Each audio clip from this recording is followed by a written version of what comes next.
Om Jnanatirandhasya Jnananjana Shalakaya Chakshurunmilitam Yena Tasmai Shri Gurave Namaha. It's extremely simple. In Karmakanda there are so many different rituals that have to be followed. Of course, sometimes in devotional service there are rituals to be followed also. Just like in deity worship. If we were to follow Hari Bhakti Vilas, all the rituals that were there, exactly as they were written and as they were meant to be followed originally, then probably most of us would be discouraged, because there's so many things, so many mantras to learn, so many mantras, tantras, mudras, so many things to learn. Similarly, in the jnana process, if one is cultivating knowledge, similarly even then one has to follow so many rules and regulations for purification. He has to study very deeply all the Vedic conclusions. The process of yoga, that's very complex, as everyone knows. It's very complicated to put your legs up behind your neck and breathe in different ways. But bhakti is simple, straightforward, and natural. It is simple and straightforward because it is natural. That example is there. It's easy to go like this. It's not easy to go like this. You do the same thing. You touch your nose. But you do it in the natural way. If someone says, point to your nose, you don't usually go like this. You go like this. So because bhakti is natural, it is the natural function of the soul, therefore it is easy and straightforward. Especially in this Kali Yuga, the way Chaitanya Mahaprabhu has taught this to us, by chanting of the Hare Krishna Mahamantra. Yaha hoite sarva siddhi hoibe shobha. Chaitanya Mahaprabhu said that simply by chanting the holy names of Krishna, then everyone can achieve the highest perfection of life, very easily and very simply. It's astonishing to consider. We find in Chaitanya Charitamrita how this Gopal Chakravarti, he was in the assembly when Haridas Thakur was explaining the glories of the holy name, that simply by a dim reflection of the chanting of the holy name, you can achieve liberation. And liberation is not that liberation which is aspired after by yogis in many, many births. That is achieved not even by the proper chanting of the holy name, even by the imperfect chanting. So Gopal Chakravarti, he thought, how is this possible? And he blasphemed Haridas Thakur in the process of devotional service, not understanding that actually this is a fact. Because this is the Maha Mantra. Mantra is a powerful sound vibration. Mantra means that which delivers the mind. Man means mind and tra means trana, that which delivers. Trayate. So how powerful it must be, because how powerful is the mind? That Arjuna, he already gave the idea that the mind is more powerful than the wind. To control the wind might be possible, Arjuna thought. But to control the mind seems even more difficult. Tasyaham nigraham manye vayoriva sudushkaram. Very difficult to control. But the mind, which is the polluted consciousness, which is expressed through so many wrong desires, which bind us in material life, birth after birth, we can be delivered from this depraved condition by the chanting of a proper mantra, especially this Maha Mantra, Hare Krishna, Krishna Krishna, Hare Hare, Hare Rama, Rama Rama, Hare Hare, is extremely powerful. Therefore it is called the Maha Mantra. What is the evidence that it is extremely powerful? That the Upanishad says, Iti Shorashakam Namnam Kali Kalmasha Nashanam. By chanting this mantra, all the bad effects of Kali Yuga can be destroyed. Kali Yuga, it's a bad age, as we're all experiencing. And it seems to be almost impossible to get free from that influence. Wherever we go, the influence of Kali Yuga is there. Externally, there are so many sensual impetuses. We see so many billboards, buy this, buy that. And even inside our mind, even if we lock ourselves in a dark room, turn the lights off, and try to be away from all these influences, still so many bad things are there in the mind. But the Hare Krishna Mahamantra is so powerful that it can deliver us from this diseased condition. Just this. Sometimes devotees, they think, well, we have to do something different or special. We have to stay up all night and do some special austerities. Here this Payavrata process of worship is being recommended. But we're not this is recommended for Aditi. She had some particular purpose to fulfill, some material desire to fulfill, and therefore she was recommended to take this up. Actually, she didn't have to take this up. She could have, just by following a simple process of devotional service, become purified. But she wasn't thinking of becoming purified. But Kashyap Muni was thinking how she could become purified. But the process of purification is so simple. Once Srila Prabhupada said that it's so simple that you might just miss it altogether. That we get so concerned with so many different things to do, and we find out some new way to prosecute devotional service, and we got some new ideas and some wonderful thing which we read in some book by some kami guy, and think, well, this can really help us in our devotional service. But no, the process of devotional service has to be received in Guru Parampara. Even the Hare Krishna Mahamantra, that also has to be received in Guru Parampara, even though it is the natural function of the soul to chant Hare Krishna. But the process for receiving it is in Guru Parampara. That verse is there from Padma Purana, that Sampradaya Vihina ye mantraste nishvalate mata, that even if we have a very good mantra, if we don't receive it in proper Sampradaya, then there will be no actual result. Or even that chanting of Hare Krishna, it may not even be counted as chanting of Hare Krishna.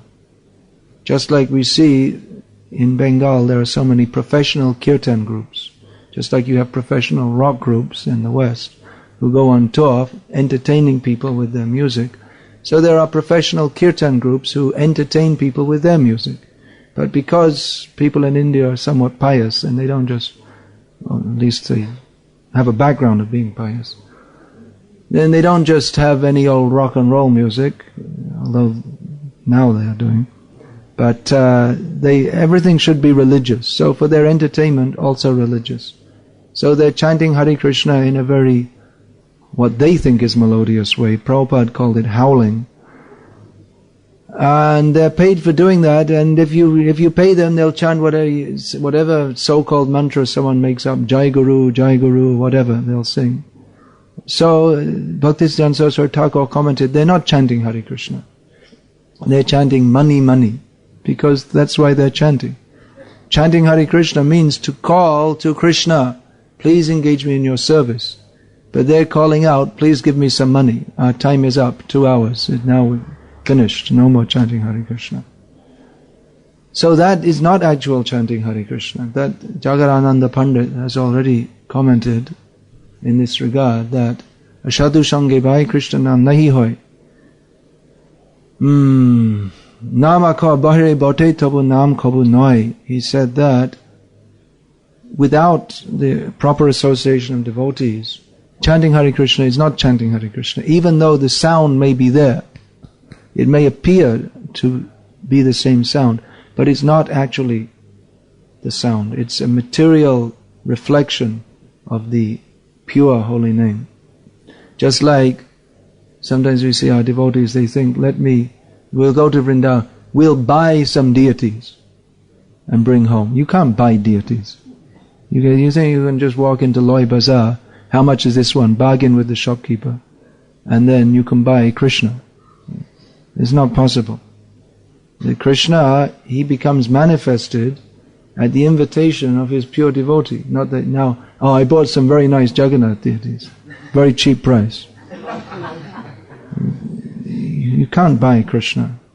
You can get Krishna by begging, free, but not by paying money. By begging, that means Krishna she tomar, Krishna dite paro, tomara shakati ache. Amito kangal, Krishna boli, dhai tava pache pache. Krishna can be received by begging from the devotee. Prabhupada said that pure devotee He can give you Krishna, just like that. He can give you. But you have to beg. Not just, oh, all right, if you give me Krishna, all right, okay. If you like. What's Krishna anyway? And after some time, oh yeah, I was chanting Hare Krishna. I used to be a devotee. It was okay. Now I'm doing something else. It was okay when I was a kid, but now I'm grown up and okay, it was nice. Hare Krishna movement's nice, but I've done enough devotional service for this life, and maybe I'll do some more next life. So by that kind of attitude, you can't get Krishna. But Prarthana Karaye Shada Narottam Das. Narottam Das is always praying. Not that sometimes I like to do devotional service, sometimes I like to do something else. Then you can't get Krishna, because Krishna is a kinchana gochara. He is the property of those who have no other property in this world. He is available to those who have nothing else. There are many terms. Ekanishta bhakti means pure devotional service, means with only one faith, only one resolve. Ekanta bhakti means that the goal of your life is only one thing only. Shuddha bhakti, that pure devotional service. Prabhupada often used to call this unalloyed, no mixture of anything else, not an alloy where you mix different metal, only pure gold is shining and bright. So in the same way, pure devotional service, unatajvala rasa, is shining and bright, and mixed, it's not very pleasing. Here we have in this verse, Ratang Keshava Toshanam, which will satisfy Lord Keshav. But how is Lord Keshav fully satisfied? Sangsiddhya Haritoshanam. How is Krishna fully to be satisfied? By pure devotional service, not by any other process. Na sadhyati mam yogo, na dharmam sankyam uddhava, na svadhyayasta prastyago, yatha bhaktir mamorjita. Krishna tells Uddhava that there are so many different processes, such as following religious principles according to the Vedas, by engaging in the severe austerities of the yoga system, by investigating the nature of reality by the Sankhya system, by forming different rituals, by performing austerities. But Krishna tells to Uddhav that none of these things satisfy me. Bhakti, pure devotional service to me, that satisfies me. These other things, alright, they satisfy me a little bit, because at least you're following something from the Vedic literatures. But Krishna is actually satisfied by pure devotional service. And that pure devotional service that is taught in the parampara system, what comes down, unchanged. Just like we see what Srila Prabhupada gave us, that is pure devotional service. And he was always instructing that we should become pure devotees and execute pure devotional service. Now, we see there are also different approaches. So many different approaches to devotional service. But what is that approach that will satisfy Krishna? Pure devotional service, that means without any material desires, as it's received in the parampara system. We'll find in India there is Hinduism, and Prabhupada said that everyone in India is Krishna conscious. He said that more than once. He said even the Muslims. So everyone in India is Krishna conscious, that's true. Then you may ask, then why would Prabhupada spend so much time and energy preaching in India if everyone's already Krishna conscious? They're Krishna conscious, but almost all are not purely Krishna conscious. It means there's some consciousness of Krishna. We find in our temples in India, on special occasions, in Bombay on Janmashtami, estimated 1 million people visit Shri Shri Gaur Nitai Ki Jai. Estimated 1 million people visit throughout the course of the day. At the Rath Yatra festival in Calcutta, the police estimate 2 million people attend every year. So people are coming, they have an attraction to Krishna. But if we speak with them, we'll find that almost all they don't have the proper idea of what is pure devotional service. It means they need preaching too also. They're also mixed up with so many Mayavad ideas or Sahajya ideas or Smarta ideas or just some really funny ideas which they picked up somewhere. Now they're not coming in the parampara system. Originally, the Vedic knowledge was given to Lord Brahma. We see Kashyap Muni inquired from Lord Brahma. Why did he inquire from him? Because he received the Vedic knowledge. But then so many different schools of thought came into being. And even within devotional service, there are different schools of thought. Some are bona fide. We're discussing the different paramparas. There are 4 lines of parampara which are considered bona fide. The Sri Sampradaya, the Rudra Sampradaya. Sri Sampradaya means that's coming down through Ramanujacharya. Rudra Sampradaya through Vishnu Swami, or in the modern age, through Vallabhacharya. The Kumar Sampradaya coming down through Nimbakacharya. And Brahma Sampradaya coming down through Madhvacharya. And again through Chaitanya Mahaprabhu, Gauriya Vaishnava Sampradaya. So all these Sampradayas, they have their teaching, what is bona fide, that Krishna is the Supreme Personality of Godhead. They're all accepted as bona fide because they establish Krishna, or at least Vishnu, who is also Krishna, as the Supreme Personality of Godhead. And they all recommend devotion to Him, and then none of them accept that we are one with God. That we are in all respects one with God. None of them accept that. So they're all considered bona fide. But even within these sampradayas, you'll find there are different opinions. Sri Vaishnava Sampradaya is divided into 2 major branches on a point of philosophy, whether we should accept Krishna consciousness like a monkey or like a cat. That's the logic of the cat and the logic of the monkey. Anyway, they have 2 major divisions, and you'll find also in the sampradaya that comes from Chaitanya Mahaprabhu, there are so many upper sampradayas. Means they're not considered actually in the proper sampradaya. They're outside the sampradaya. And they have been listed by one Tota Babaji, Aul, Baul, Karta Bhaja, Nera, Darabesh, Smarta, Sahajya, Jat Gosai, Churadhari. He's given the list of all different bogus, Gauranga Nagari, there's all these different bogus sampradayas. Now, these bogus sampradayas, you may find that in many ways, many of the things which they're doing appear to be very nice. Just like there's one bogus sampradaya which came up after Tota Babaji, so they're not included in that list. They chant Bhaja Nitai Gaur Radhe Sham Japa Hare Krishna Hare Ram. They don't chant Hare Krishna loudly. They say we chant it quietly because it's not supposed to be chanted loudly, they say. Although Chaitanya Mahaprabhu chanted it loudly, according to Rupa Goswami, he says, Hare Krishna iti uchai.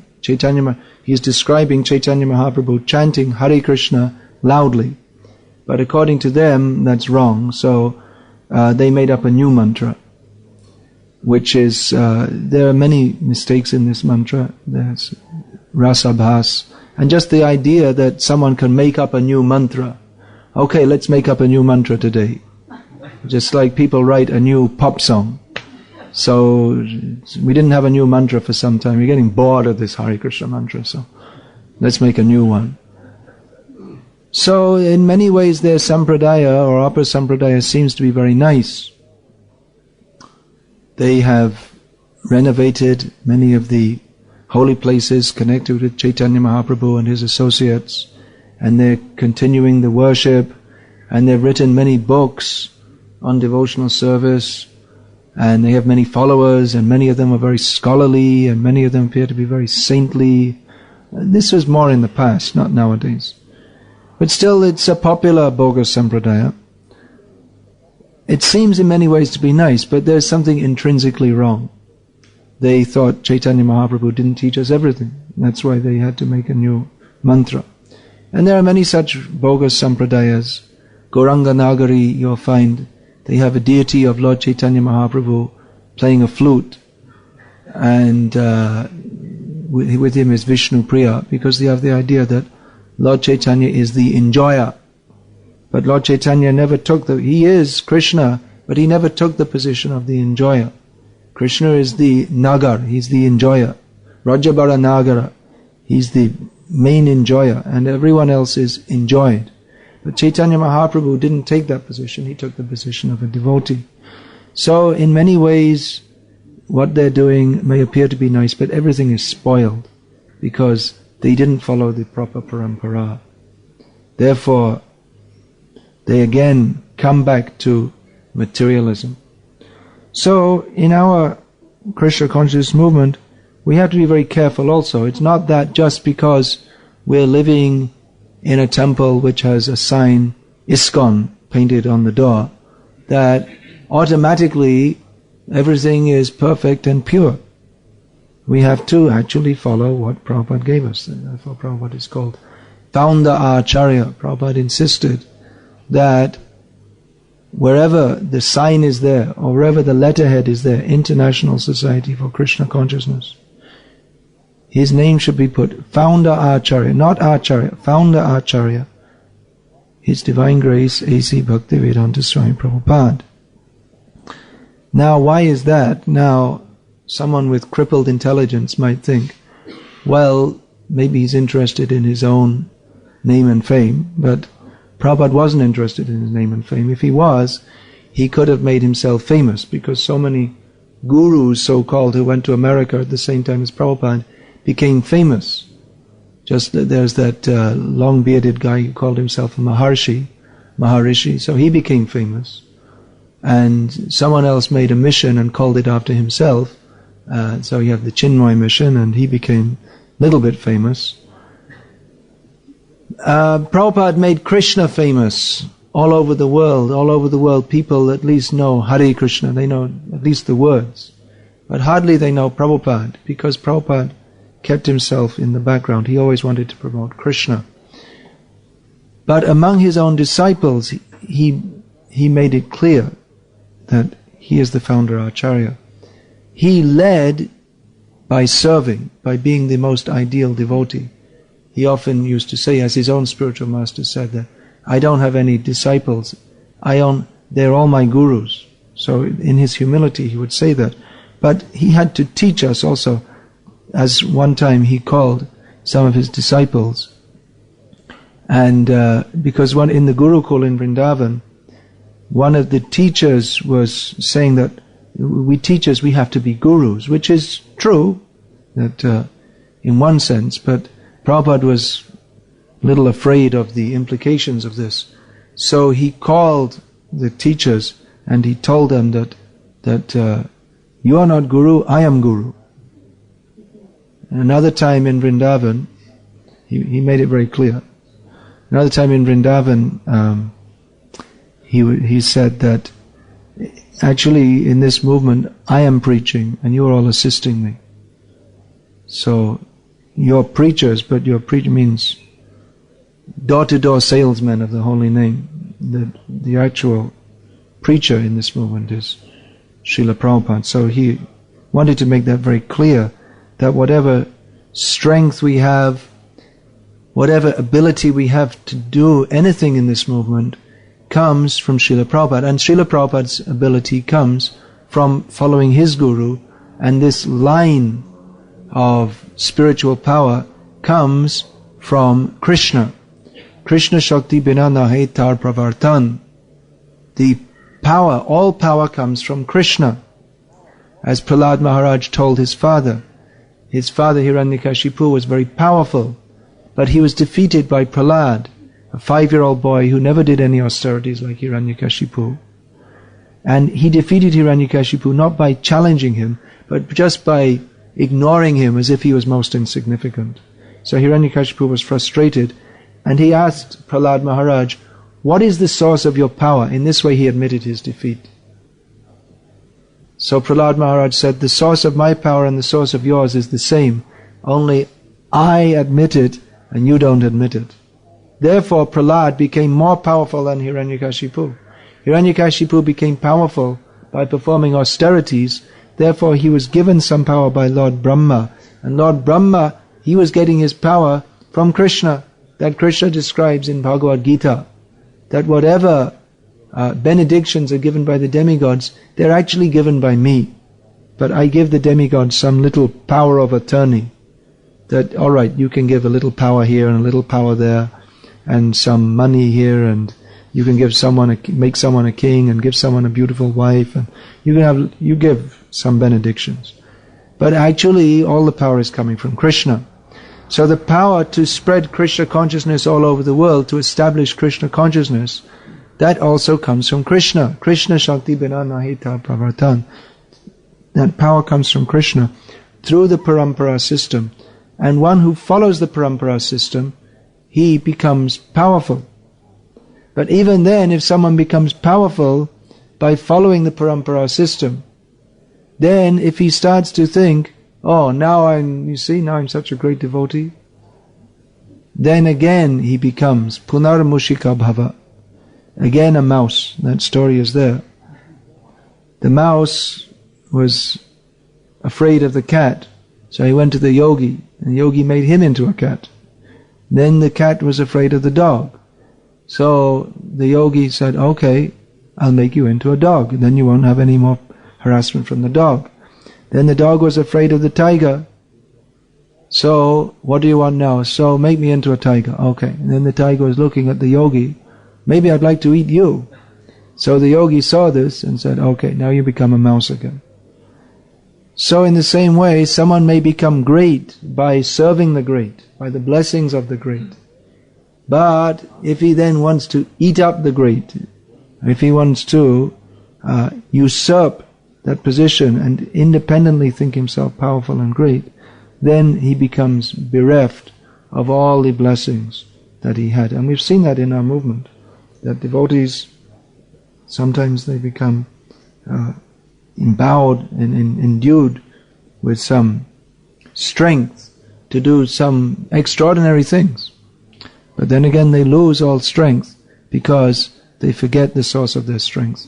Instead of prarthana karaya shada narotamadas, instead of praying always to Guru and Krishna for strength, they start to think, well, maybe I'm as good as my Guru now, or maybe I'm even better.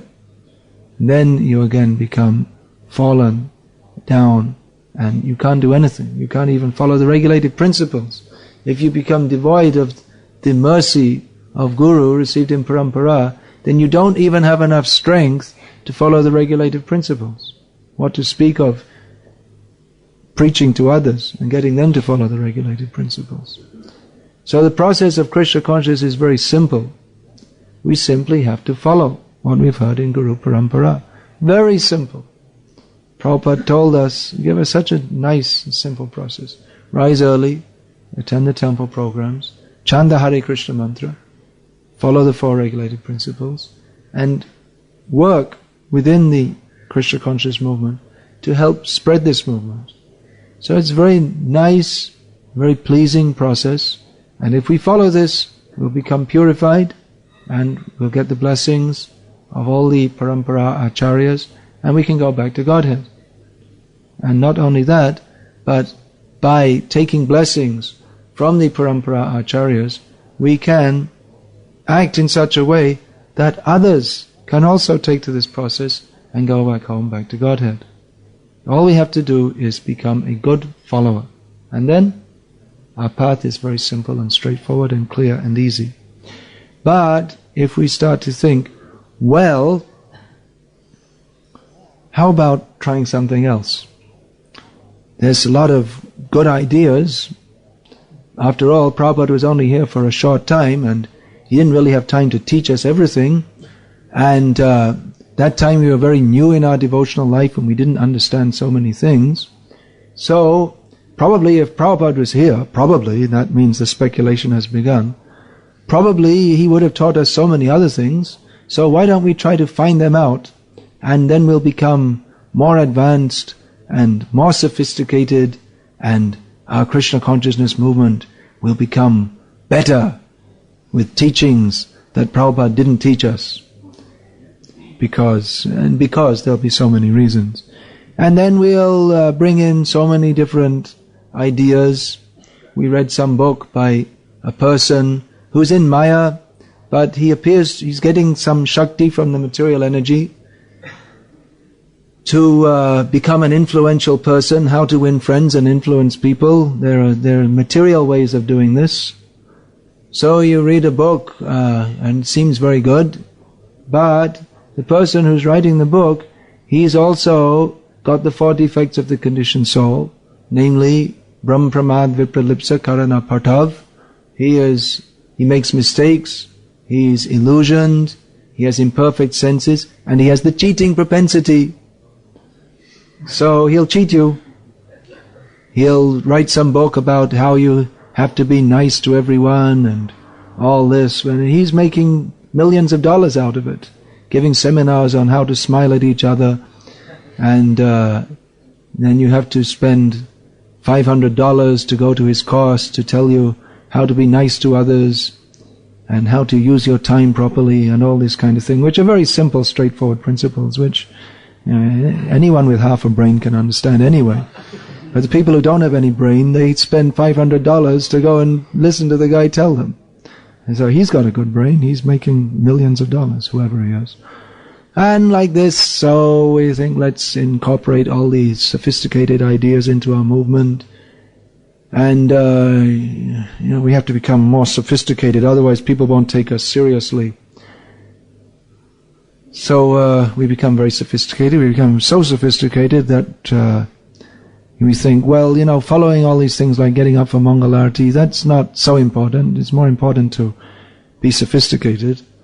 And all these basic things like going on book distribution and dancing and chanting, all this dancing, after all, that's for the kids. It's now I'm a senior devotee now, so that's all in the mode of passion, so we shouldn't dance. When you become more sophisticated, you don't dance anymore. So we get contaminated actually by taking knowledge, so-called knowledge, from people who don't have clear knowledge of the absolute truth.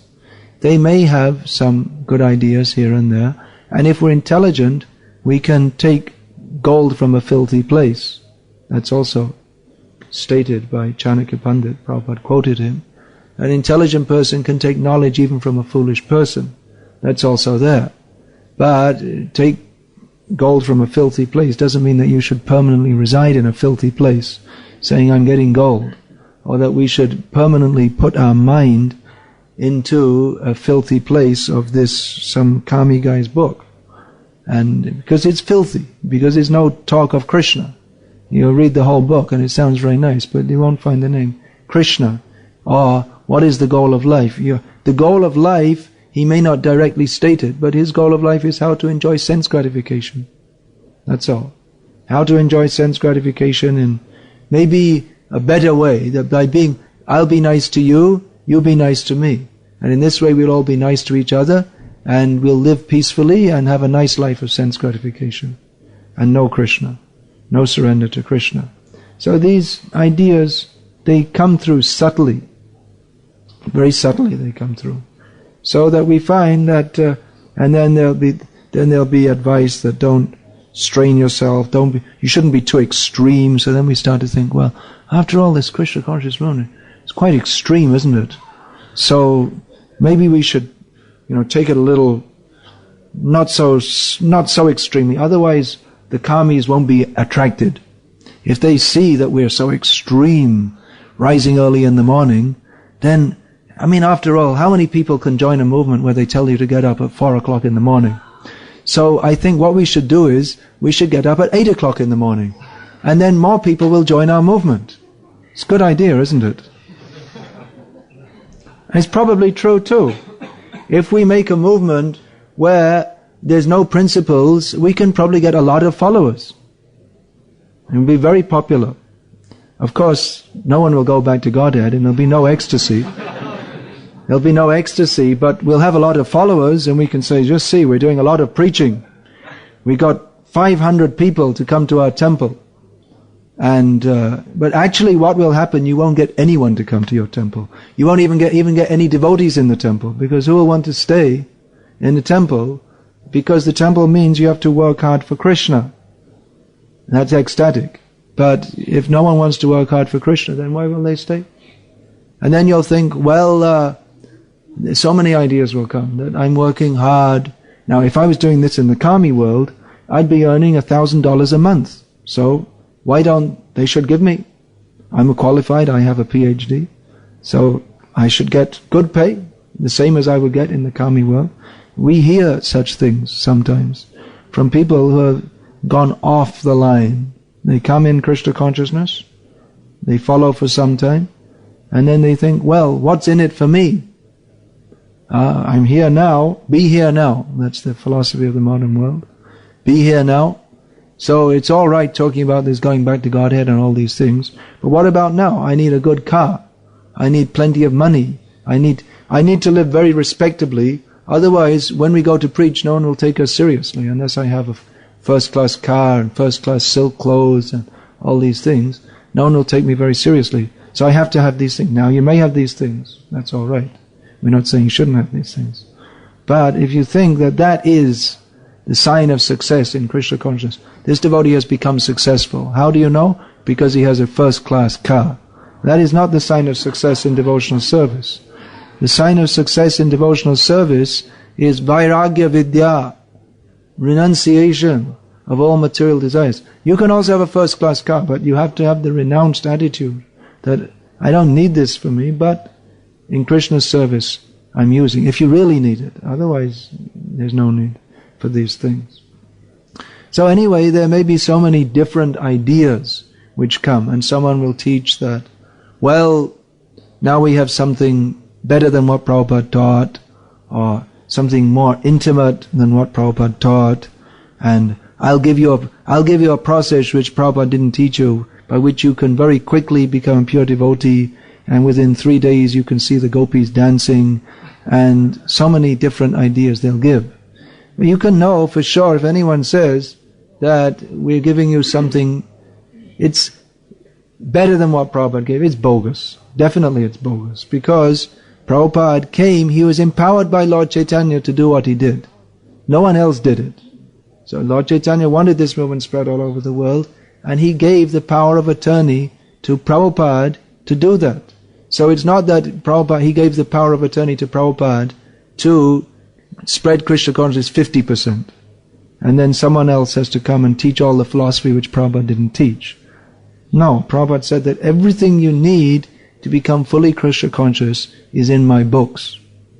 And Prabhupada wasn't cheating us. Again, it's not that he said that just because he wants his own prestige. Not at all. Prabhupada wasn't interested in prestige.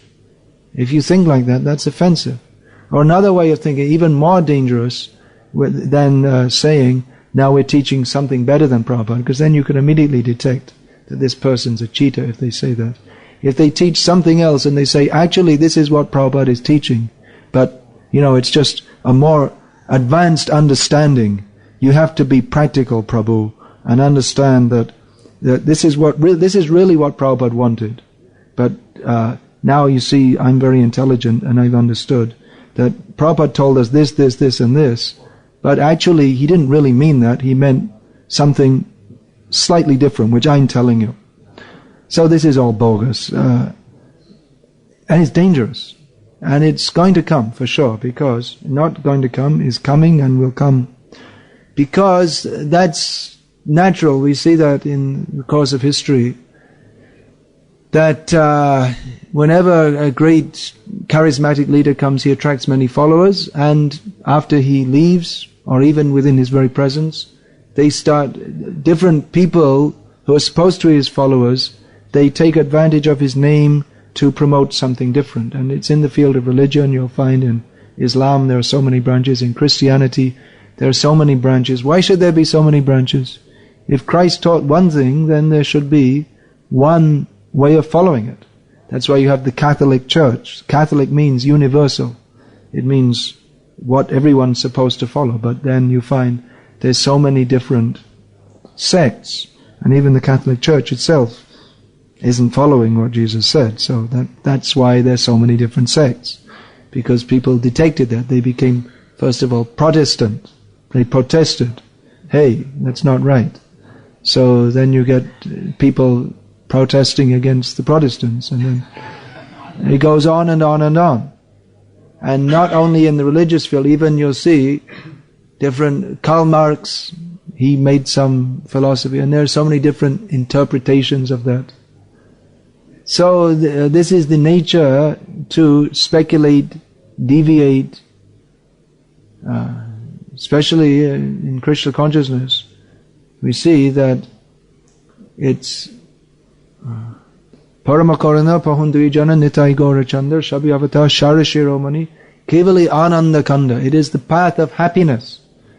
So, it's the path of happiness that Lord Chaitanya has given, Gaur Nitai have given. It's a path of ecstasy. So everyone wants to be happy.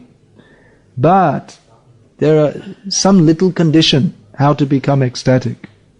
That is, Bhaja Bhaja Bhai Chaitanya Nitai Sujara Bishasakari Bishaya Charya Shirashay Majya Mukhe Bolo Hari Hari.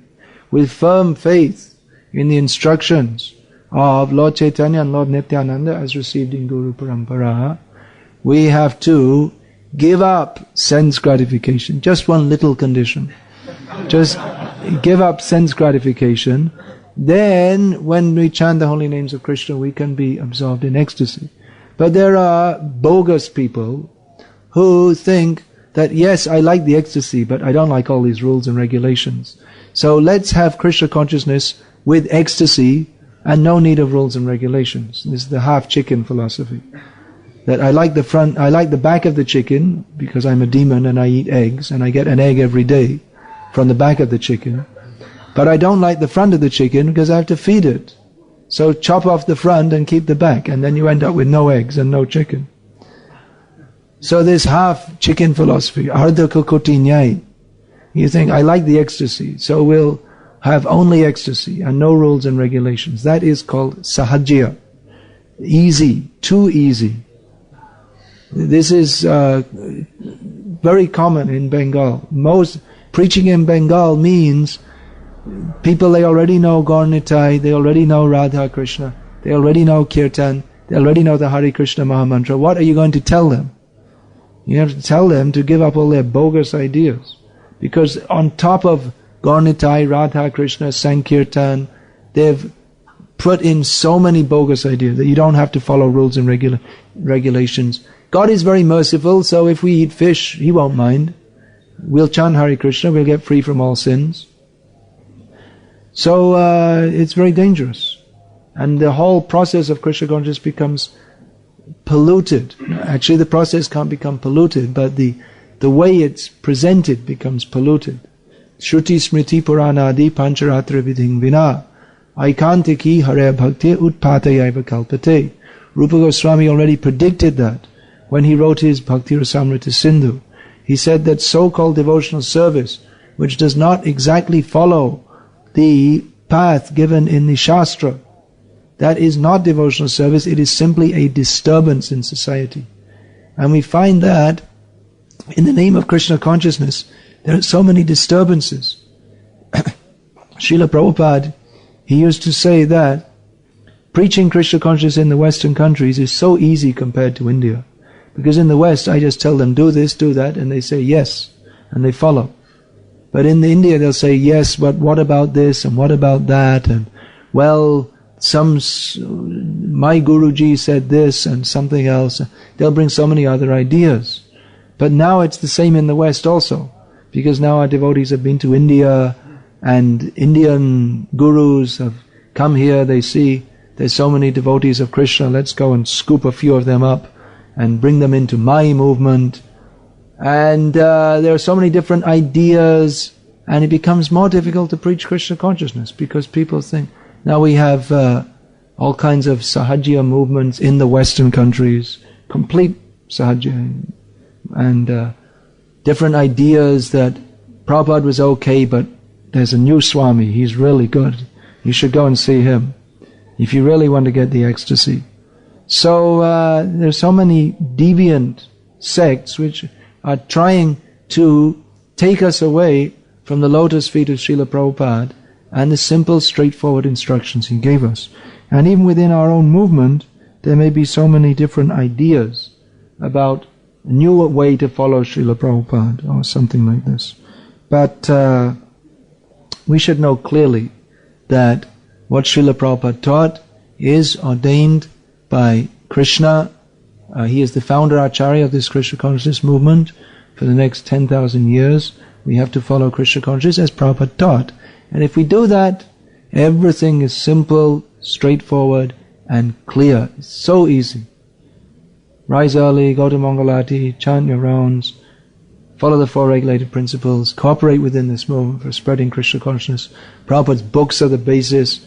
Whatever is in Prabhupada's books, that they are the law books for the next 10,000 years. Very straightforward and simple and clear. But if we ourselves have a deviant mentality, then we're in a very dangerous condition. Because so many deviants will come, and we will be attracted, and we'll think this is very nice, and we'll make so many excuses, and we won't follow the path of Prabhupada, and we'll become deviated, and we won't go back to Godhead. Although we may think, I'm very advanced, but we'll be actually deviated. So, let us stick to the process of Krishna consciousness as Srila Prabhupada has given. The choice is there for all of us. We can follow or not follow. It's up to us. Prabhupada has given us everything. It's up to us to follow.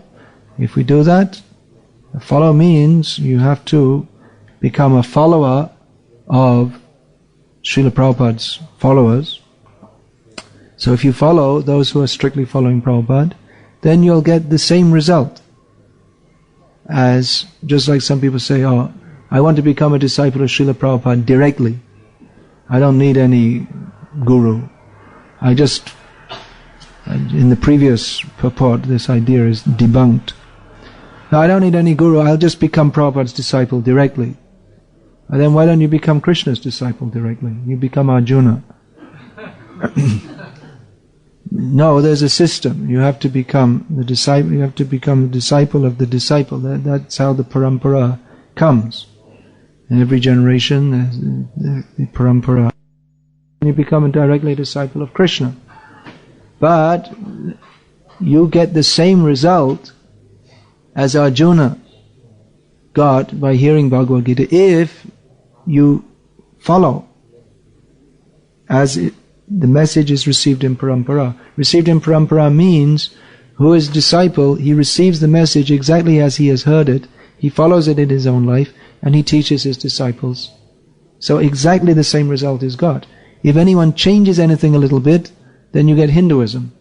And if you just keep it exactly the same, then the same result you get as Arjuna got from following Krishna. So the same thing. You get, if you become the disciple of a disciple of Srila Prabhupada. Disciple means not necessarily someone who at one point in time was fortunate enough to sit in a ceremony and be given a name by Prabhupada. That doesn't mean necessarily that you're actually a disciple. Of course, that's called Prabhupada disciple. But real disciple means one who follows the discipline. Someone says, I'm a Prabhupada disciple, but I've been smoking dope for the last 15 years. And he's not a Prabhupada disciple. Disciple means you have to follow. And then someone will come and they didn't follow anything for so many years, and now I'm telling you how to follow Prabhupada. All these gurus, they're no good. I'll tell you how to follow Prabhupada. So you have to see, disciple means who follows the discipline. The same thing. Disciple, discipline. The same root is in Sanskrit. We have Shishya, Shashan. It means Shishya means disciple and Shashan means discipline. Same point is there. There's no meaning to being a disciple if you don't follow the discipline. Somehow I'm fed up of being bhakta so-and-so. No one treats me seriously.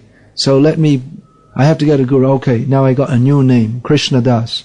Now I'm an initiated devotee. So everyone respects me. Now next thing I have to become Brahmin initiated. Then I'll really be fixed. Then everyone will really respect me like anything. And you're nothing unless you're Brahmin initiated. So you have to do this. You have to climb up the ladder and get respected. But that's not becoming a disciple. Disciple means you have to become a follower. So these are simple principles which everyone should understand. Krishna consciousness is very simple, straightforward, and natural, but we have to be simple and straightforward and natural. That doesn't mean becoming hippies. That means following the path of devotional service exactly as it is given. If we do that, then Anandam Buddhi Vardhanam Pratipadam Purnamritasvadhanam Sarvatma Snapanam Param Vijayate Sri Krishna Sankirtanam. We will enter into the ocean, ever-increasing ocean of transcendental bliss. We will taste nectar at every step. Our whole consciousness will become purified by the power of linking with the Sankirtan movement. But if we don't, if we have some new idea, then we may fool ourselves into thinking that we're in the ocean of ecstasy, but that will be artificial ecstasy. That won't be real ecstasy. We'll still have lust, greed, anger, all these things in our heart. Kam, Krodha, Lobha, Moha, Mada, Adi, Abhishta, Eshabna, Chere, Kishe, Pabe, Radha, Krishna. As long as we have all these bad things in our heart, then where's the question of attaining to the service of Radha and Krishna? So, if we actually do follow, then we will taste nectar at every step, we'll become perfectly cleansed and purified. But if we don't follow, then we end up with something else. So Krishna consciousness is very clear, it's extremely clear. So if we are sincere and straightforward, just follow. And if not, then God alone will not be able to help us. Can help us. God Himself won't be able to help us. It means He is helping us by giving us the process. But if we don't follow, then we're bereft of the mercy. Is there any question?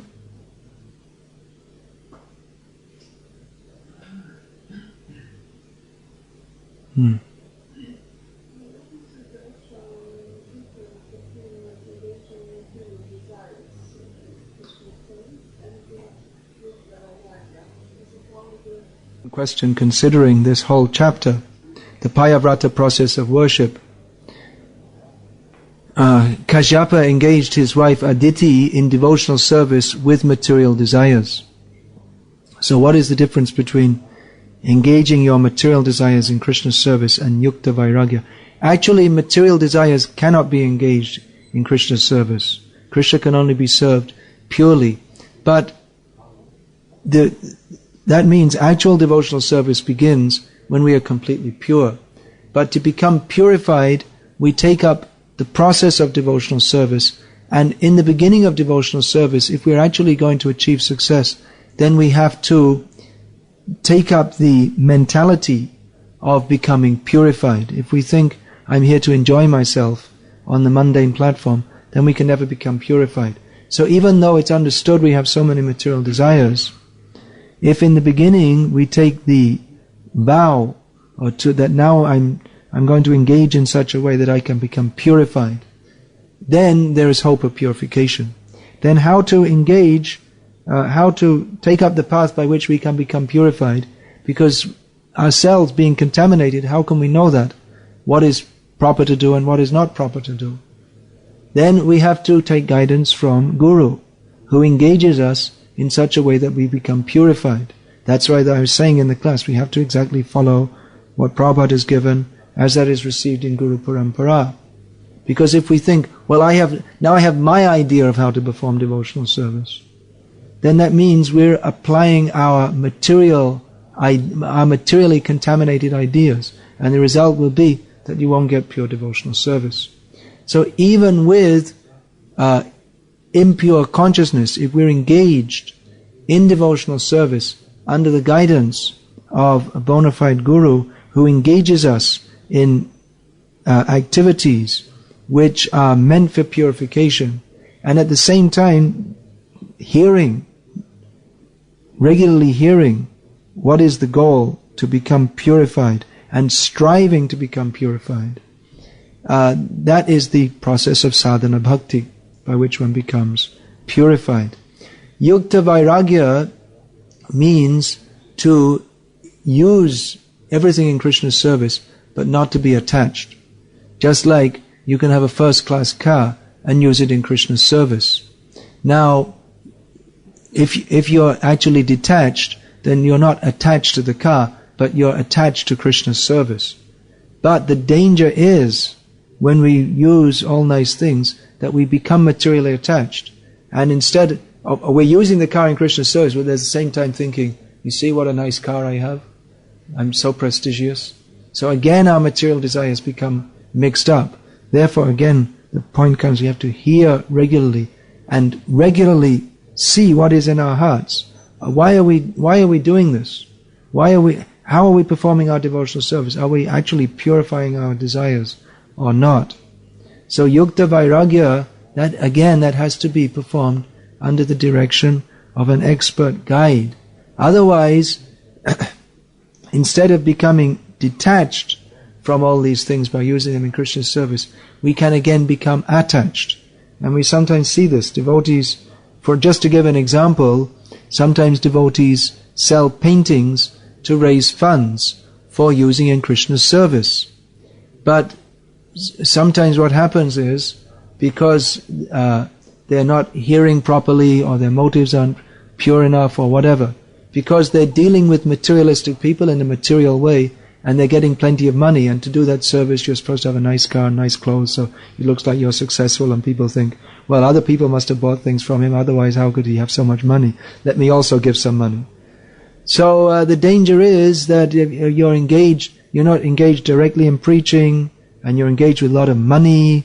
The two traditional dangers, or ever-present dangers, to the aspiring transcendentalist are kanak and kamani, means money and women.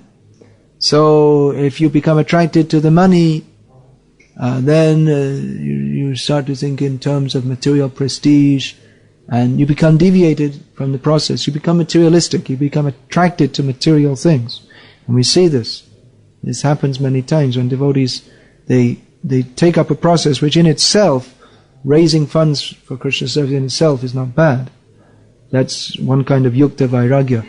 But it can be very dangerous also.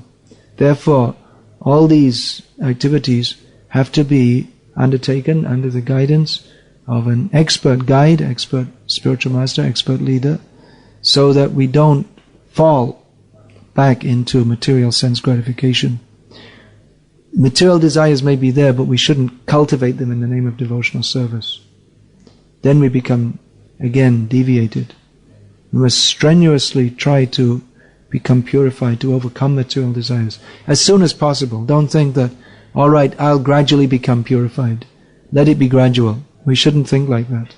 We should, at the same time, understanding that it's a gradual process, not being disappointed that we can't immediately become purified. At the same time, we shouldn't deliberately cultivate material desires. We should be very careful to overcome them and give them up. Any other question? You said that we have to accept initiation and chanting Hare Krishna Mantra and to accept instructions from Guru. That we can't be directly disciples of Prabhupada. I'm interested, what is my position now before official form of education? How can I progress? Yeah, everyone in this Krishna conscious movement is a disciple of Srila Prabhupada. You become a disciple of Srila Prabhupada by becoming a disciple of his disciple. That way you also become his disciple. You become part of the family.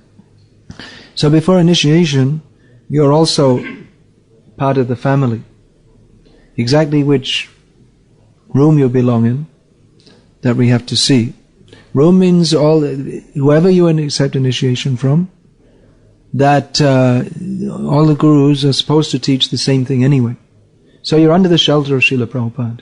But to solidify that position, you have to become under the specific guidance of one of his disciples. So you're accepted. But to be accepted fully, you have to go to the next stage. So any other question?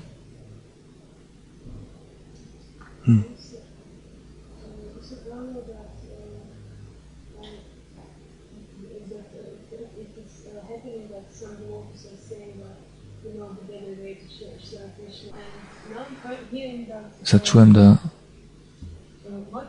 что некие бхакти кажут, да, bilo prije krivo da su išli u hram i nisu završili obrazovanje, koleđe i tako dalje, da jednostavno su služili kao u kuhinji i sad neki bhakti kažu da to je pogrešno. Moramo imati obrazovane ljude, moramo završiti koleđe. Na taj način bi mogli služiti bolje jer ćemo pokazati ljudima da smo obrazovani i da će nas shvatiti ozbiljno da li je to dobro i na koji način je. I most of Srila Prabhupada's disciples were college dropouts. Most of the gurus in this movement.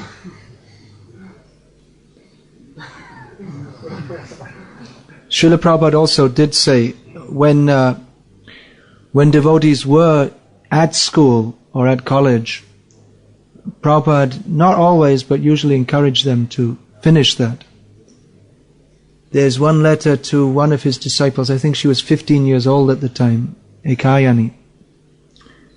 So he said that in that letter he wrote, she was asking if she could join the temple. Prabhupada said, no, you're still young, this is the age for schooling, so we also need devotees, that devotees should be educated. So he also, both things are there. One of my godbrothers, Mahaman Prabhu, is the town president in Vrindavan now. So when I joined the temple, he was already initiated, but he was at university, and Prabhupada had told him that you already did 2 years of your course, you might as well finish it. So both things are there. We have to see. It's not a regulated principle that everyone who joins this movement has to first of all become a PhD, then we'll accept him. But it's also not necessary in every case that everyone should join young. It may be that some people join young, they're actually not mature enough to live in a temple or whatever. That may be there also. We have to see the individual case. I generally think that if someone's ready to serve Krishna, then let them come forward and do it, because by the time they go through their college and university, maybe they don't want to, by the time they come out the other end. Krishna consciousness is it's such a rare gift that we can achieve after many millions of lifetimes. So if someone is ready to serve Krishna, let them come forward and do it. That's my general feeling. But that, as I say, there's another side to the picture also. We have to see the individual case, but we can't say that in every case that everyone has to get educated, then people will respect us more. People will respect us more if our members are educated, but basically they don't respect you just because of that. They'll respect you if you're following your principles, mainly. They'll respect us for our principles. We may be highly educated, but if we don't follow the principles, who's going to respect us? So another consideration is that even without going to college or university, if you study Prabhupada's books, even from the material point of view, from the external point of view, if you have a good background in Prabhupada's books, that's at least as good as a college education, and actually much better, because you can defeat anybody with any kind of college education just on the basis of reading Prabhupada's books. And I travel in different places, and sometimes people ask me, which university did you go to? Or what did you take your degree in? And I didn't go to any. I mean, I've been to many universities for preaching, but I never studied in a university. So you become educated, you get the highest education. Vidya Bhagavata Adibi, the limit, the topmost limit of all education is to understand Srimad Bhagavatam. So that again, you'll find in the next purport, Prabhupada is quoting this verse, Shravanam Kirtanam Vishnu, Smaranam Pada Sevanam, Achanam Vandanam Dasyam, Sakyam Atma Nivedanam, the 9 processes of devotional service. So this verse was spoken as a reply to Hiranyakashipu by Prahlad Maharaj, that what is the best thing you have learned? So he said, Shravanam Kirtanam Vishnu, Smaranam Pada Sevanam, Achanam Vandanam Dasyam, Sakyam Atma Nivedanam, Iti Pungshapita Vishnu, Bhaktis Chainava Lakshana, Creator Bhagavatyatha Tanmanye Dhitamutamam. He said that these 9 processes of devotional service, this is the best thing I have learned. So this mundane education in itself, it's what is the value? It has no intrinsic value. Rather, it is it makes you into an ass. Bhaktivinoda Thakur says that Jaro Bidda Jato Maya Vaibhav Tomar Bhajane Baddha Anitya Samsari Moha Janamiya Jeev Ke Kariye Gadha. He says that this what is that? This so-called knowledge is not actual knowledge. It is actually an obstacle in our progressive devotional life. Because you think, well, actually, because many karmis there are very intelligent, and we become impressed by their intelligence. Oh, we should take. But actually, we can't take them seriously because they are fools if they don't know Krishna. Even though they have some facility from the material energy to juggle words and ideas, they don't know who they are. They don't know that they're eternal servants of Krishna. So it's like a big